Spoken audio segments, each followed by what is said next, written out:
नमो अरिहंताय नमो सिद्धाणं नमो आयर्याणं नमो वज्रायाणं नमो लोहे सर्वसा भगवान वीरो मंगलम गौतमो गणी मंगलम कुंद कुंदाद्यो जैन धर्मो सुमंगलम सर्वमंगल मांगल्यम सर्व कल्याण कारकम प्रधानम सर्वधर्माणां जैनम जयतु मोक्षमार्गस्य नेतारं भेतारं कर्म भूभृतां ज्ञातारं विश्वतत्त्वानां वन्दे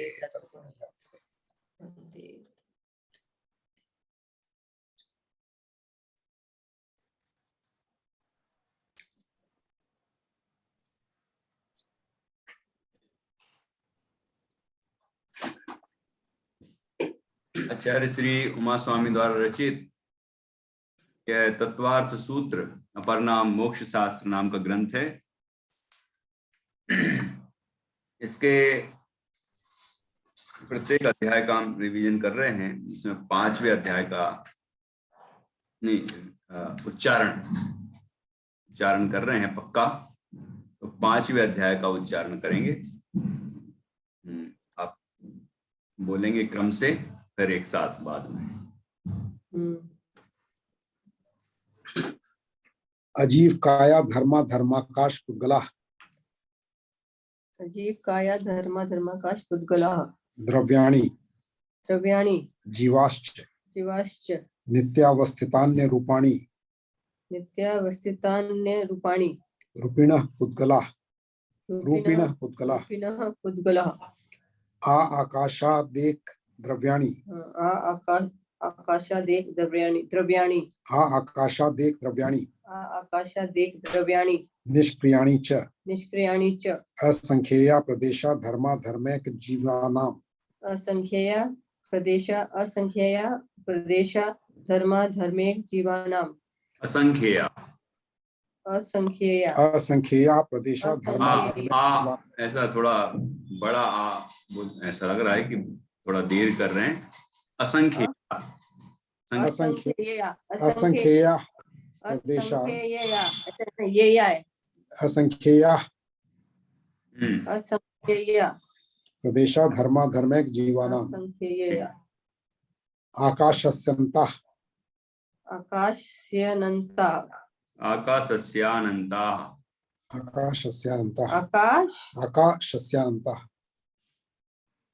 आकाश के बाद आकाशस्यानन्तः ही तो बोला तुम, आकाशस्यानन्तः ऐसे बोलना है ना। सस्य बोलना, इकट्ठा ही बोलना है, लेकिन एक साथ ही बोलना, लेकिन आका अलग हो जाएगा, शस्यानन्तः अलग हो जाएगा। आकाशस्यानन्तः अर्थ हुआ ये आकाशस्यानन्तः। आकाश अनंत पुद्गल है, मतलब अनंत प्रदेश है। आकाशस्य आकाश के अनंताः अनंत हैं। क्या अनंत हैं? तो पिछले सूत्र में लिखा था प्रदेश। पिछले में जो प्रदेश बोला था ना, वो है आकाश। बहुत बढ़िया, आगे बढ़िए।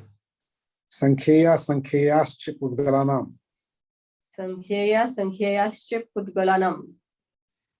नाणो लोकाकाशे अवगाह धर्मा धर्मयो कृत्सने एक प्रदेशादिषु भाज्य पुद्गलानां एक प्रदेशादिषु भाज्यः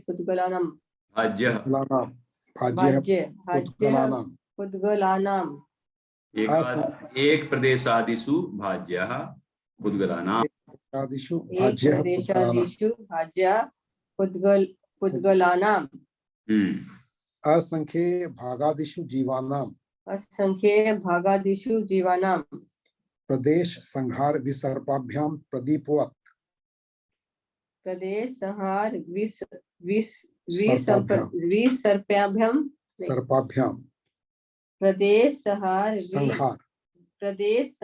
संहार है ना, संहार संहार संहार संहार, हार, हार है हार। संहार। प्रदेश संहार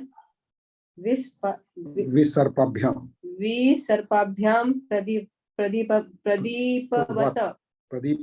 प्रदीपवत गति स्थित्योपग्रहो धर्माधर्मयोरुपकारः गति स्थितियोपग्रहो धर्माधर्मयोरुपकारः धर्माधर्मयोरुपकारः धर्माधर्मयोरुपकारः। आकाशस्यावगाः आकाशस्यावगाः शरीर वांग मनः प्राणापानः पुद्गलानां शरीर वांग मनः प्राणापानः पुद्गलानां सुख दुख जीवित मरणोपग्रहाश्च सुख दुख जीवित मरणोपग्रहाश्च। क्या चल रहा है यहाँ पर प्रकरण? है क्या बताया जा रहा है यहाँ? सुख दुख जीवित मरणोपग्रहाश्च।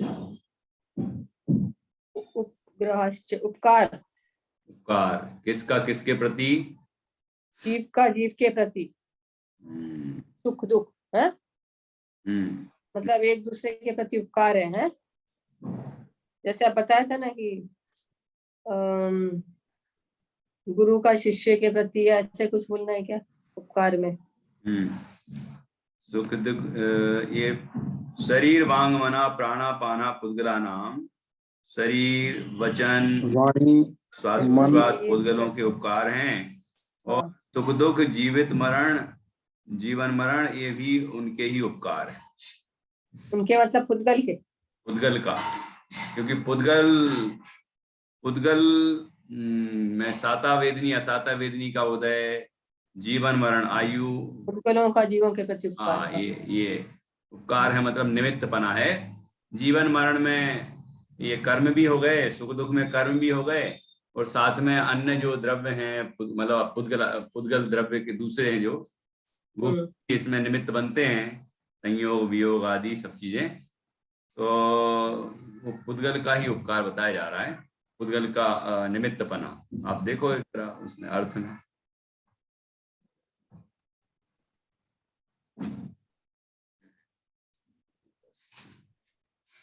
20 नंबर का चल रहा है।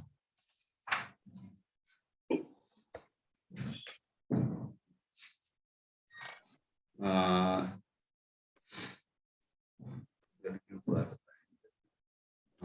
पुद्गल का ही है,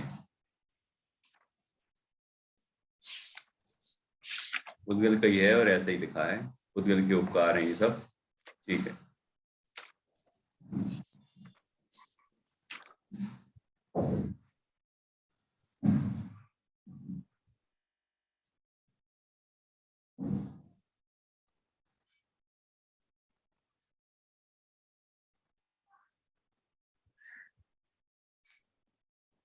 ठीक है। हाँ पुद्गल का ही है, पुद्गल के उपकार है। सुख दुख और जीवन मरण ना। और कुछ बोला था ना आपने, संयोग वियोग ये सब भी ना। ये सुख दुख में निमित्त बनते संयोग वियोग का भी है और परद्रव्य मतलब अन्य पुद्गल द्रव्य का भी है। तो ये पुद्गल द्रव्य के सब उपकार है मतलब निमित्त बना है, निमित्त होते हैं पुद्गल। हाँ पुद्गल निमित्त। जैसे सुख दुख हो रहा है तो मतलब अभी सुख दुख तो पुद्गल में हो रहा है। जीव को खुद ही हो रहा है, जीव को तो हो रहा है लेकिन निमित्त पुद्गल बन रहा है क्या? पुद्गल निमित्त बन रहा है, मैंने जीव के अंदर हो रहा है और जो हो रहा है वो फिर उसमें निमित्त पुद्गल बन रहा है। वो तो जीव को रहा है लेकिन उसमें निमित्त पुद्गल का बन रहा है, इसीलिए तो उपकार। उपकार मतलब यहाँ से हो रहा है। हाँ पुद्गल से नहीं हो रहा है, पुद्गल निमित्त है। उपकार का अर्थ है निमित्त, उपग्रह का मतलब है निमित्त, करता नहीं है। करता तो जीव का कार्य जीव करता है, पुद्गल का कार्य पुद्गल करता है। सब अपना अपना कार्य करते हैं लेकिन निमित्त हैं, बनते हैं निमित्त। चलिए आगे बढ़ते हैं। परस्परोपग्रहो जीवानां परस्परोग्रहो जीवानां वर्तना परिणाम क्रिया परत्वे च कालस्य वर्तना परिणाम क्रिया परत्वे च कालस्य स्पर्श रस गंध वर्णवन्तः पुद्गलाः स्पर्श रस गंध वर्णवन्तः पुद्गलाः शब्द बंध सौक्ष्म्य स्थौल्य संस्थान भेद तमश्छाया तपोद्योतवन्तश्च शब्द बंधसो सौक्ष्म्य नहीं शब्द बंध सौक्ष्म्य स्थौल्य स्थौल्य संस्थान भेद तमश्च छाया तपोद्योत वन्तश्च शब्द सौक्ष्म्य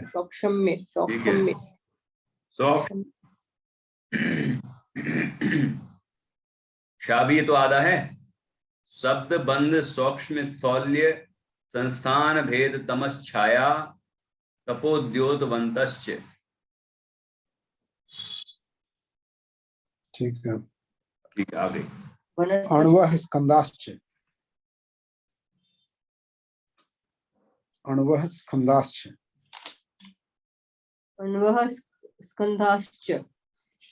भेद संघातेभ्यः उत्पद्यन्ते भेद संघातेभ्यः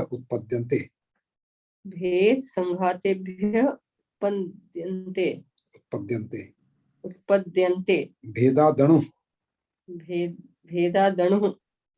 भेद संघाताभ्यां चाक्षुषः सद्द्रव्य लक्षणम् उत्पाद व्यय द्रव्य युक्तम सत्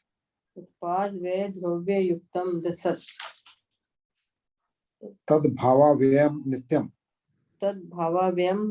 नित्यम् अपिर्तान पिर्त सिद्धे अर्पितान नहीं अर्पिता तक बोलना है। अर्पिता नर्पित सिद्धे अर्पिता नर्पित सिद्धे सिद्धे ऐसे होगा ना। अर्पिता नर्पित सिद्धे हाँ ऐसे ही होगा अर्पित नर्पित सिद्धे। स्निग्ध रुक्षत्वाद बंध स्निग्ध रुक्षवाद बंधः स्निग्ध रुक्षवाद बंधः न जगन्य गुणानां गुण साम्ये सदृशानां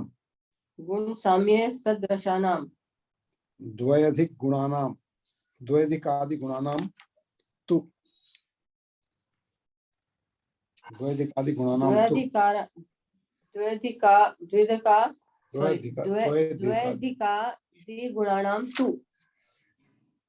बंधे अधिको परिणामिको च पारिणामिको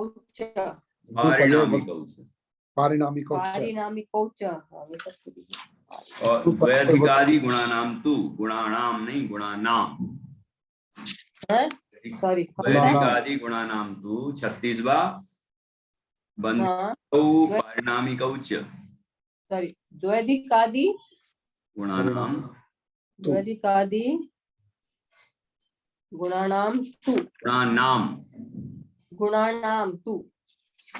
गुणानाम सुनाई दे रहा है गुणानाम होना है नाम हाँ बिंदी तो है बिंदी बोल रहे हैं नहीं भाई भाभी नाम बोल रही है गुणानाम नहीं है गुणानाम न है गुणानाम है हाँ आदि गुणानाम ठीक है। गुण पर्यायवद द्रव्यम बंधेरिकौ पारिणामिकौ च हाँ गुण पर्यायवद द्रव्यम कालश्च इसके पहले अच्छा 39 ये 39वां छूट गया ना भाई साहब कालश्च नहीं सोअनंत समय है तो 40वां है, सोनंत समय 40वां दिखाया है इसमें। 40वां सोनंत समय सही है। इसमें ये जिनेंद्र सिन्हा में वो संख्या बदल गई, अंत में तो कालस्य पहले आ रहा है, फिर सुअनंत समय, फिर हाँ ठीक है, पढ़िए। कालश्च सोनंत समय, हो गया ना कालस्य। कालस्य सोनंत 40, फिर सुअनंत समय, द्रव्याश्रया निर्गुणा गुणा, द्रव्याश्रया निर्गुणा गुणा, द्रव्याश्रया निर्गुणा गुणा, तद्भावः परिणामः, तद्भावः परिणाम, परिणाम। परिणाम। ये जो लिखा था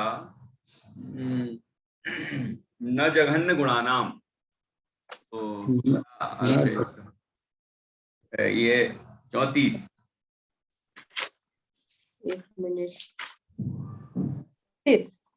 34 न जघन्य गुणानाम, न जघन्य गुणानाम। तो इसमें क्या ख्याल में आ रहा जघन्य होने से बंध नहीं होता है। हाँ। तो जघन्य गुण का क्या अर्थ हुआ? जघन्य माने कम, कम गुण वालों कम के शक्ति बंध वाला, नहीं होता। कम शक्ति वालों का, शक्ति वालों के बंध नहीं स्निग्ध वृक्ष का। माने अगर उसमें कम हुआ तो बंद नहीं होगा, है? स्निग्ध से होगा। तो मतलब जघन्य गुण का अर्थ है एक परमाणु में मान लो एक ही अविभाज्य प्रतिच्छेद प्रकट हुआ तो वो दूसरे के साथ बंध नहीं कर पाएगा। जघन्य गुण वाले का बंध नहीं होता। ये कम है ना, इसलिए एक कम है इसलिए नहीं, एक कम नहीं, मतलब एक ही है कि जघन्य अवस्था में बंद नहीं होता। जघन्य का अर्थ है कम से कम एक गुण, जघन्य अवस्था में बंद नहीं होता। एक गुण से ज्यादा होना चाहिए ना, ऐसा? एक से ज्यादा होना चाहिए। दोनों की जघन्य अवस्था हुई माने स्ट्रेंथ बहुत कमती हुई तो बंद नहीं होगा। तो बहुत कमती का अर्थ है एक गुण।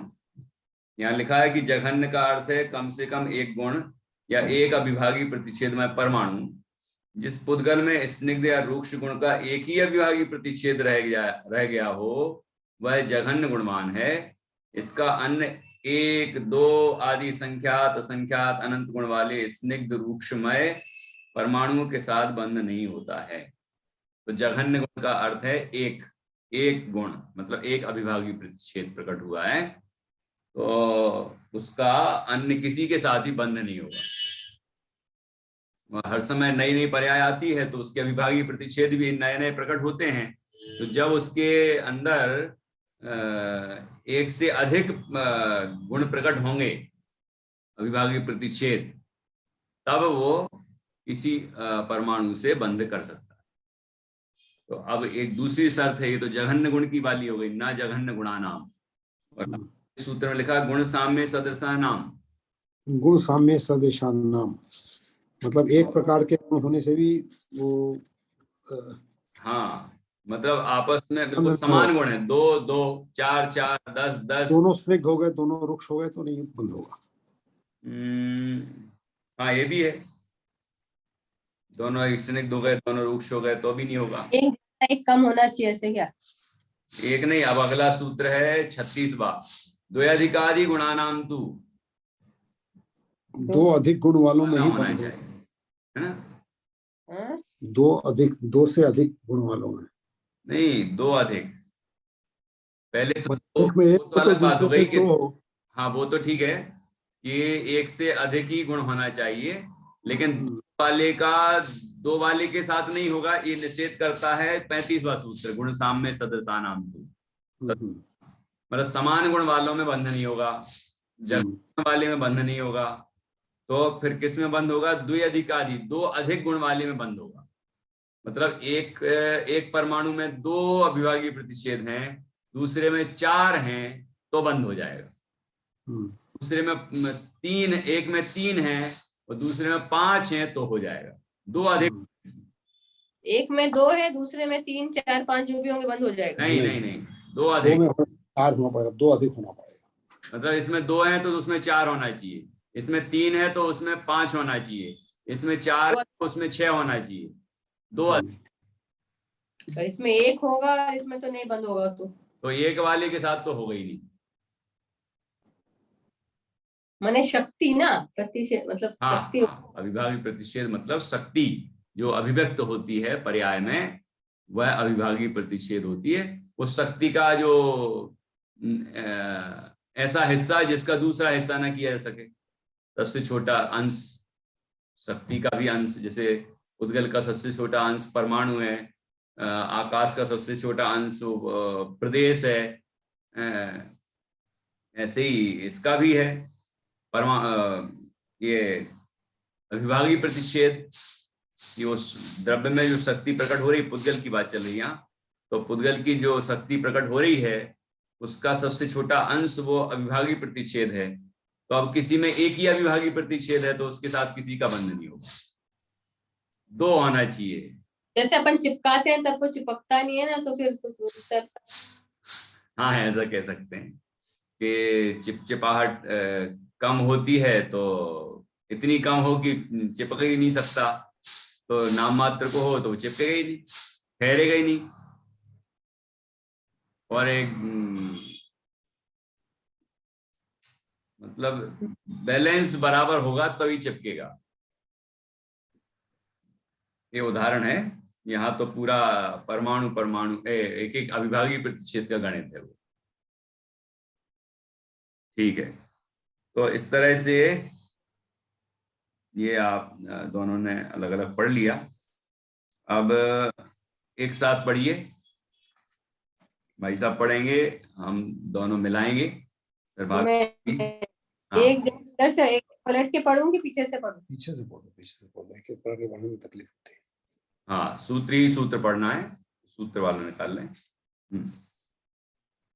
अजीव काया धर्मा धर्माकाश पुद्गला द्रव्याणि जीवाश्च नित्यावस्थितान्य रूपाणि रूपिणः पुद्गला आकाशादेक द्रव्याणि निष्क्रियाणि च असंख्येयाः प्रदेशा धर्मा धर्मैक जीवानाम् आकाशस्यानन्तः संख्येयाश्च पुद्गलानां नानो नाणो लोकाकाशे अवगाः धर्मा धर्मयो कृत्सने एक प्रदेशादिषु भाज्य पुद्गलानाम् असंख्ये भागादिषु जीवानां प्रदेश संहार विसर्पाभ्यां प्रदीपवत् गतिस्थित्योपग्रहो धर्माधर्मयोरुपकारः गतिस्थित्युपग्रहो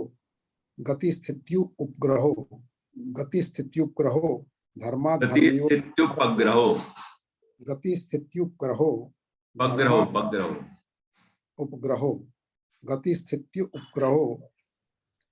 धर्माधर्मयोरुपकारः आकाशस्या अवगाह शरीर वांग मनः प्राणापानः पुद्गलानां सुख दुख जीवित मरणोपग्रहाश्च परस्परोपग्रहो जीवानां वर्तना परिणाम क्रिया परत्वा परत्वे च कालस्य स्पर्श रस गंध वर्णवन्तः पुद्गलाः शब्द बंध सूक्ष्म स्थौल्य संस्थान भेद तमश्छाया तपो द्योतवन्तश्च अणवः स्कंदाश्च भेद संघातेभ्य उत्पद्यन्ते भेदादणु भेद संघाताभ्याम चाक्षुषः सद्द्रव्य रक्षणम् उत्पाद व्यय द्रव्य युक्तम तद्भावाव्ययम नित्यम अर्पिता नर्पित सिद्धे स्निग्ध रूक्षत्वा बंध न जघन्य गुणानां गुण साम्य सदृशानां द्वयधिक गुणानां तु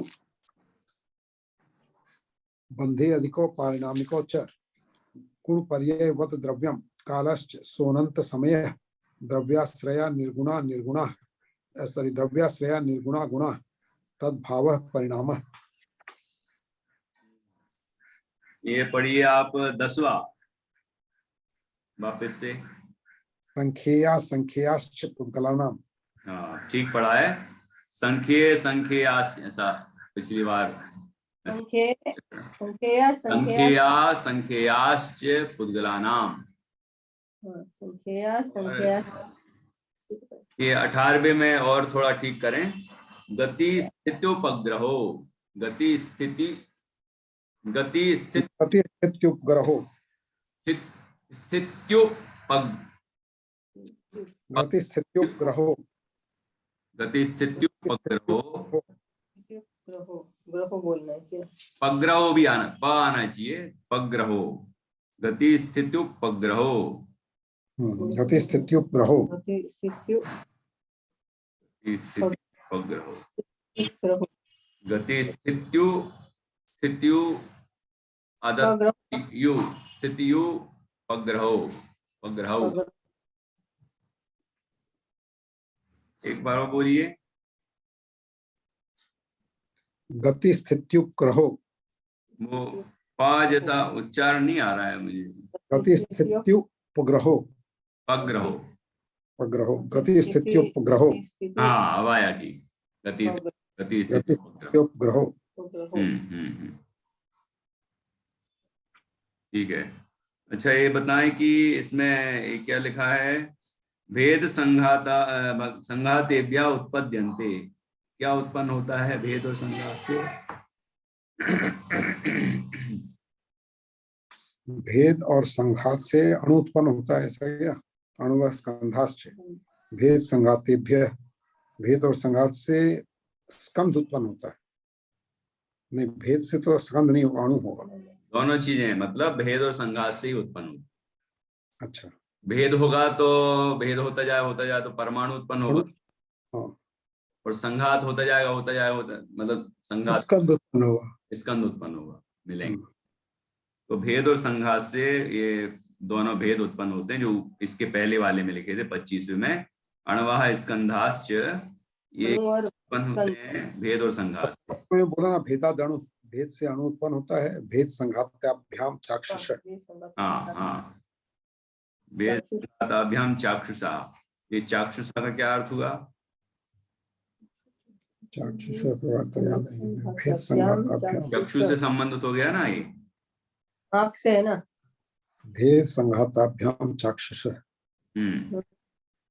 भेद और संघात से चाक्षुष होता है, वो स्कंध दिखाई देता है। हाँ, वो दिखाई देता आंखों से। मतलब यदि उसमें भेद और संघात नहीं होगा तो पता भी नहीं चलेगा कि उसमें वो मतलब कोई स्कंध है। कम ज्यादा हो रहा है तो पता चलेगा कि ये अब देखो इकट्ठे हो गए, इतना दिखने लगा स्कंध, अब धीरे धीरे कम होता जा रहा है। तो जब कम होते होते होते परमाणु भी आएगा, भले वो परमाणु हमें नहीं दिखेगा लेकिन पता चल जाएगा कि परमाणु भी होता है। कार्य भेद और संघात से संभव है, चाक्षुष होता है। इस अभ्याम चाक्षुषा, ये सूत्र नंबर 28। भेद संघाताभ्याम चाक्षुष। चाक्षुष अर्थात नेत्र इंद्रिय द्वारा ग्रहण करने योग्य कोई भी स्कंद मात्र भेद से नेत्र गम्य नहीं होता है। एक साथ भेद और संघात दोनों से ही बना हुआ स्कंद रूप स्थूल रूप स्कंद नेत्र इंद्रिय गोचर होता है।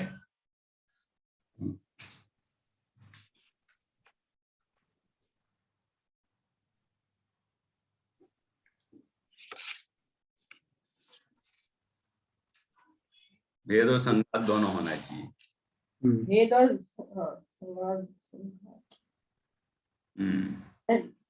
चलिए अब भाभी पढ़िए।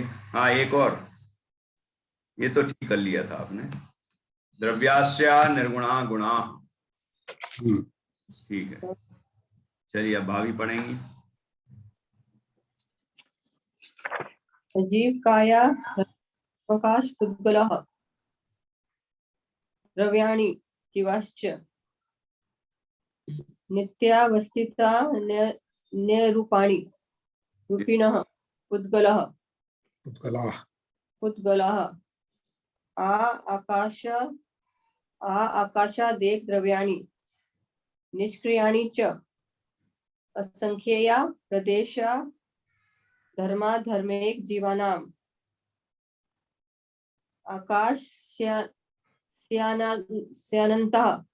आकाशस्यानन्तः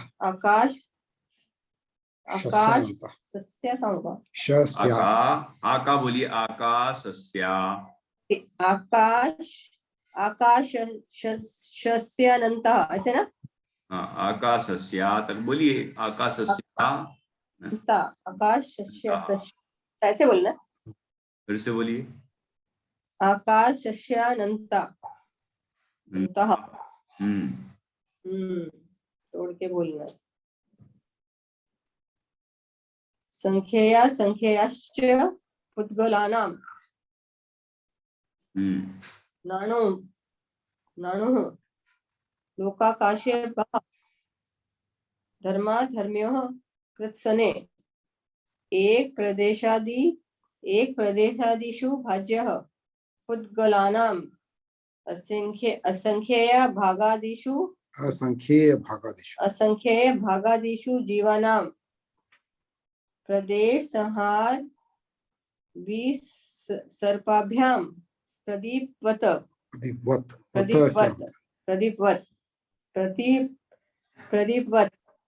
ठीक है।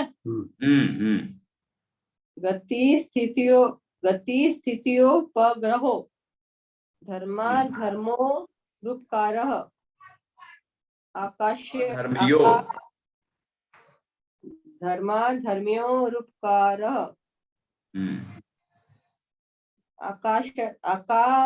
आकाशस्यावकः शरीर वाङ्मनः प्राणापानः पुद्गलानां सुख दुख जीवित मरणोपग्रहश्च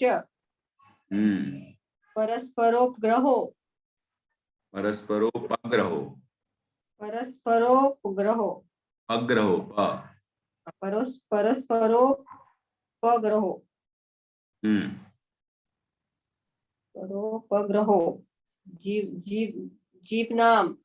जीवानाम। हाँ, उसमें जीवानाम होना चाहिए, आगे मात्रा नहीं लगी क्या? हाँ नहीं, जीवानाम, इसीलिए हम बोले जीव नाम तो अजीब लग रहा है। जीवानाम लगी? अच्छा, मेरे नहीं लगी, जीव नाम लिखा। ठीक है जी। वर्तना परिणाम क्रिया परत्वा आप किससे पढ़ रही हैं? सेम पढ़ रहे हैं। अच्छा, ये रहा जीव नाम ही तो। तुम्हारा जीव और मेरा भी जीव नाम ही लिखा है। उनका भी है। अच्छा, आगे मात्रा चाहिए। हाँ, जीवा नाम हुआ क्या? हाँ, जीवानाम। नाम तो जीव परस्परोपग्रहो जीवानाम, ये तो बहुत प्रसिद्ध सूक्ति है। हाँ, जीवानाम। वर्तना परिणाम क्रिया परत्वा परत्वे च कालस्य स्पर्श गंध वर्णवन्तः पुद्गलाः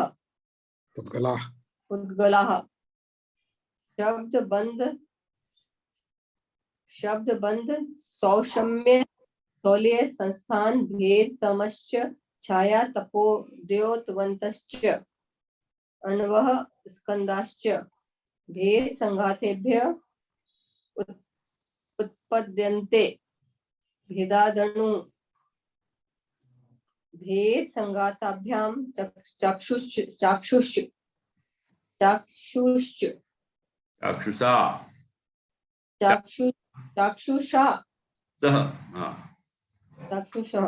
चाक्षुषः तद्द्रव्य लक्षणम् द्रव्य युक्तम सतः उत्पाद व्यय द्रव्य युक्तम सत। एक क्यों लगा दिया तो नहीं बोले तो आधा हो गया उसका मतलब। ता में हलंत लगी है भाभी वो। हाँ, का मतलब होता आधा हो गया। सत तद्भावाव्यम नित्यम अर्पिता नर्पित सिद्धेः रुक्षत्वाद बंध स्निग्ध रुक्षत्वाद स्निग्ध रुक्षत्वाद बंध न जन्ये गुणानां गुण साम्ये त्रयोदशानां द्वैधिकादि गुणानां नाम नहीं नाम द्वैधिकादि गुणानां द्वैधिकादि गुणानां तु बंधेधिकौ पारिणामिकौ च गुण पर्ययवत् द्रव्यं कालश्च सोनंत समय द्रव्याश्य निर्गुण गुण तद्भाव परिणाम। इसको पढ़िए वापस 35 35 निक्त वृक्षत्वाद बंध। 35 35 35 33 34 35 है। हाँ 35 तो ये द्विधिकादि गुणा ना 35 है जी। पहले सूत्र के बाद लिखा है नंबर। नाम गुण साम्ये सदृशानाम। सदृशानाम गुण साम्ये सदृशानाम। हाँ सदृशानाम ठीक है। और पढ़िए आप ये चौथा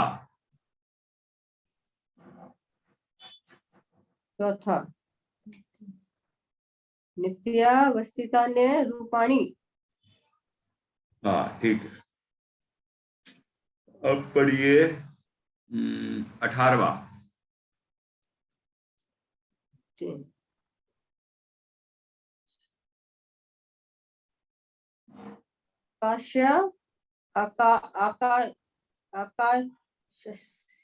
आकाशस्य वगः। हाँ आकाशस्य होगा, ऐसे ही बोलना था जो एक और हो रहा था। हाँ वैसे ही बोलना है आकाशस्य वगः। वैसे दूसरा वाला भी ऐसे।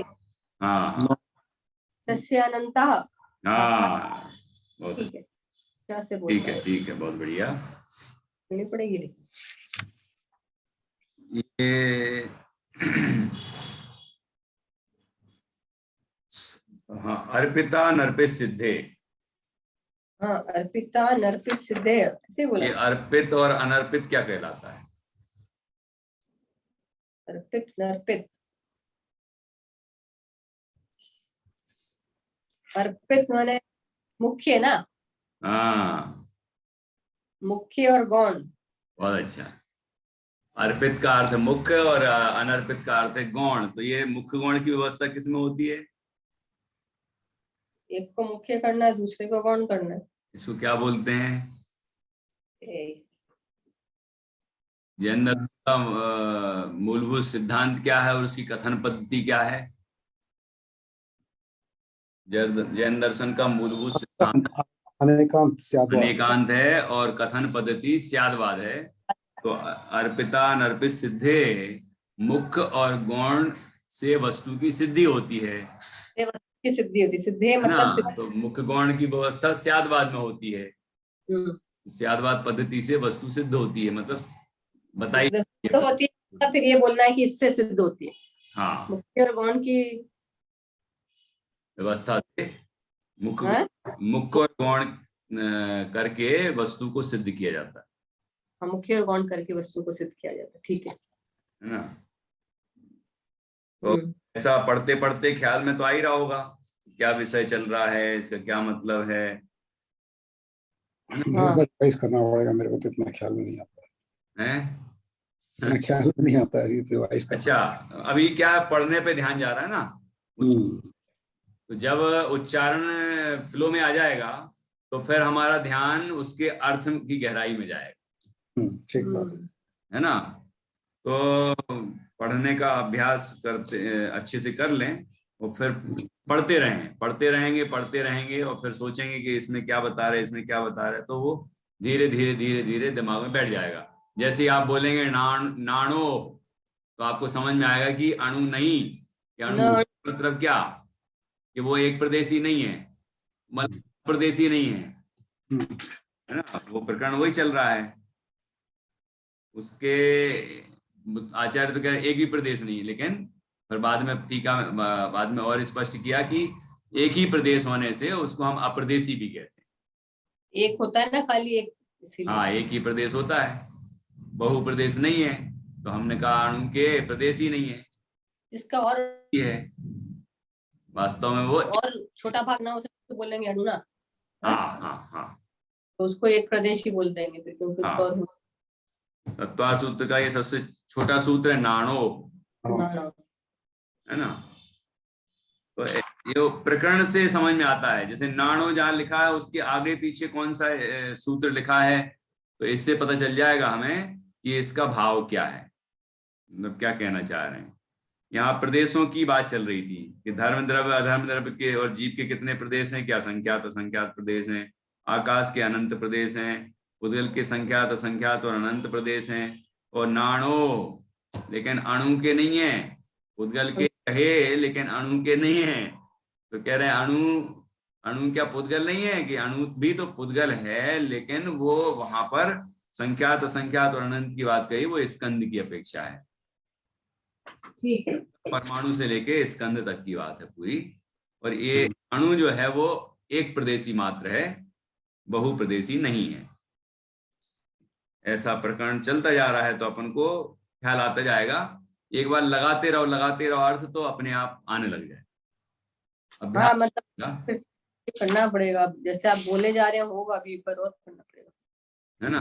और अपने आप से ही करना होगा, मतलब अपन खुद पढ़ें, करें मन में या जोर से भी, और पढ़ते पढ़ते ये बीच बीच में कभी एक बार पढ़ लिया पूरा, दोबारा फिर पढ़ें और सोचें कि इसमें क्या बताया, इसमें क्या बताया, इसमें क्या बताया। और फिर कभी कभी अटक जाते हैं या थोड़ा पक्का नहीं रहता कि इसमें यही बताया है क्या, तो फिर अपन तुरंत टीका उठाएं, अर्थ उठाएं और एक बार देख लें, तो विषय पक्का होता जाएगा। पक्का होते होते फिर आत्मविश्वास जाग जाएगा कि हाँ इसका यहाँ पर यही अर्थ होगा। इस तरह अभ्यास। काफी कुछ समझ में आ रहा है, थोड़ा थोड़ा हाँ। अभी जैसा है, लेकिन काफी कुछ आया है। हाँ हाँ आएगा। चलिए, तो इति तत्वार्थादिगमे मोक्ष शास्त्रे पंचमो अध्याय। ये 5 अध्याय हमारे पक्के हो गए। अब अपन कल 6वां अध्याय पढ़ेंगे, करेंगे। ठीक।